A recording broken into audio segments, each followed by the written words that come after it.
Salam bersabda, siapa yang akhir ucapannya La ilaha illallah, ia masuk surga. Hadis riwayat Abu Dawud dan Hakim dengan sanad sahih. Diriwayatkan dan dari Abu Sa'id Al-Khudri radhiyallahu anhu, Rasulullah sallallahu alaihi wasallam bersabda, talqinkan La ilaha illallah kepada orang yang akan meninggal di antara kalian. Hadis riwayat Muslim dibahas di kitab Jami'ul Ushul Al-Auliya halaman 189. Bismillahirrahmanirrahim. Memang dalam terjemahan ini saya berusaha untuk mengaitkan antara kitab-kitab yang sebelumnya. Saya buka kitab Sirrul Asrar, begitu di Miftahus Sudur ada kata-kata yang sama dengan Sirrul Asrar, saya ambil. Jauh ini rujukannya dari Sirrul Asrar.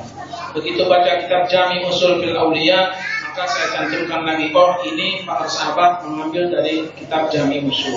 Begitu ngambil dari Al-Anwar Qudusiyah, rujukannya saya cantumkan.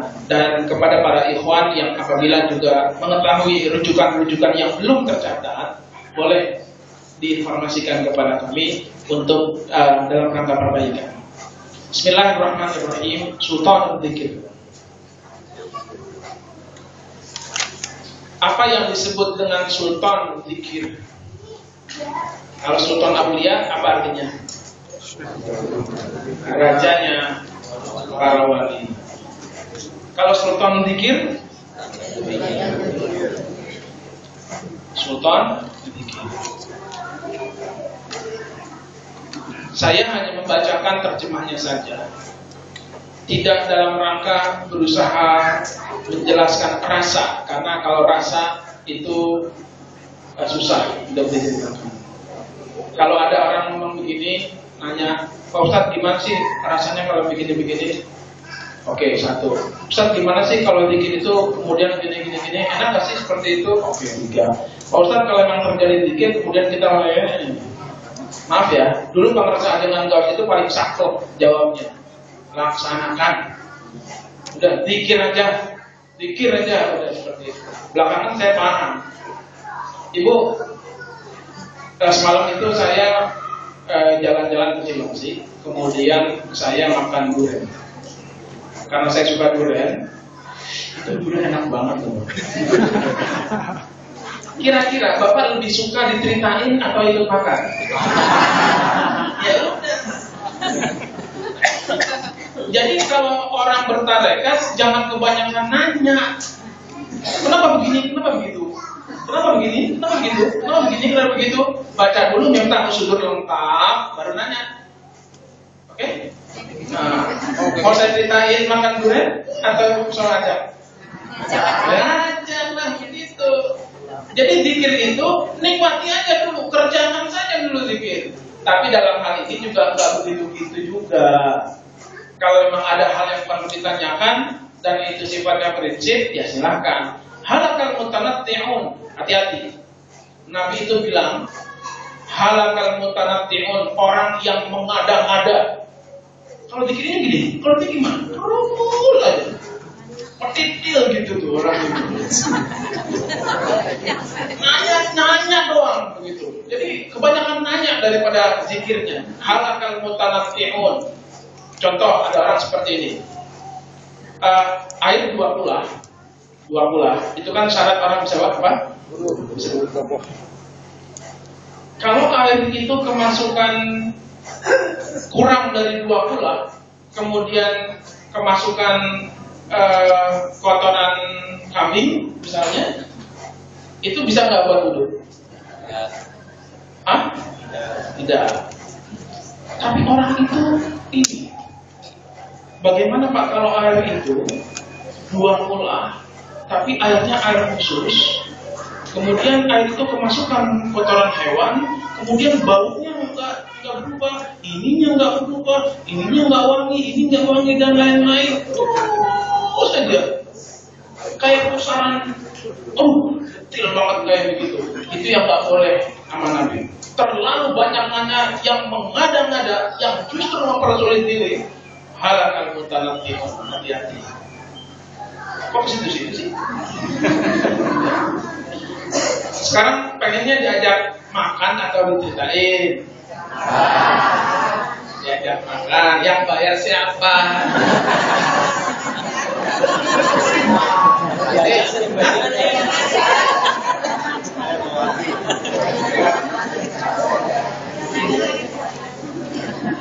Tuh kan, giliran bayar aja, giliran makan, wow, giliran bayar, ini nih. Yang pengen masuk surga siapa? Yang pengen bayar? Harusnya fair dong. Jadi kalaulah fa'idha athara dzikru fil jasadi kulli, apabila zikir itu pengaruh zikirnya sudah gelombangnya semakin besar, imma bi ikhtilajil latif. Ikhtilaj itu pernah nggak kencing, kemudian pas kita kencing ada getaran kayak kiring gitu. Orang tahu itu kayak kiring. Pas kencing ada kan? Maaf ya, itu getaran itu bukan jijik, tapi seperti itu, tapi ada dalam bagian-bagian latifah gitu. Itu kayak gitu ada. Kalau itu ada, berarti masih garansi. Ikhtilaj itu getaran-getaran yang latif ya. Ustaz Abdul Latif. Getaran-getaran itu ada. Au bi jiryanil dzikri fi jami'il jasad al-qatif. Ini lebih besar lagi. Getarannya itu lebih besar lagi karena satu jasad yang besar seperti itu sampai getarannya tinggi. Yataharrak bil dzikri min asfalihi ila a'la. Dari bawah itu bergetar sampai ke atas seperti itu. Kalau orang itu udah barangkali sudah levelnya sudah kayak kesetrum gitu ya.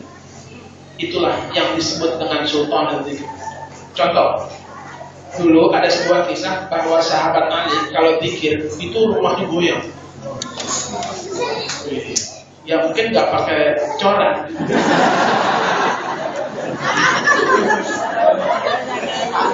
Iya. Itu sahabat Ali. Rumahnya itu sering goyang karena ternyata sangat goyang sahabat Ali sedang dzikir. Pengaruhnya seperti itu. Dan dalam sebuah kisah Pangersa Abbasku, ketika beliau ditahan, oke? Ya. Ditahan. Apa yang dilakukan oleh Abah? Melawan? Enggak. Kalau saya jadi Abah sepuh mungkin saya melawan kan? Buat apa? Buat sakti. Tapi Abah sepuh nggak begitu. Dizikir aja. La itu penjara kan goyang. Gempa jadinya. Dicari-cari apa penyebab gempa? Ini nih. Akhirnya keluar deh. Jadi kalau ada yang seperti itu,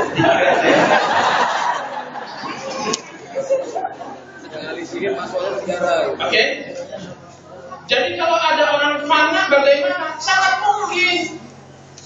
Kalau ada orang dzikir kemudian terjadi fana, apa yang penayan? Bawaan itu. Karena zikir seperti itu kemudian sampai seperti itu, ya nikmati saja. Dan habis itu jangan lebay. Cerita sono, posting, terus biasa aja dong. Ya, ini kan orang kebanyakan ketahuan. Saya kadang-kadang nggak usah jadi Kang Odi cukup bisa. Lagi galau ya. Kok tahu sih gitu. Kok tahu sih kan begitu. Ketahuan di status. Ya, makanya upayakan di status itu yang langgeng aja.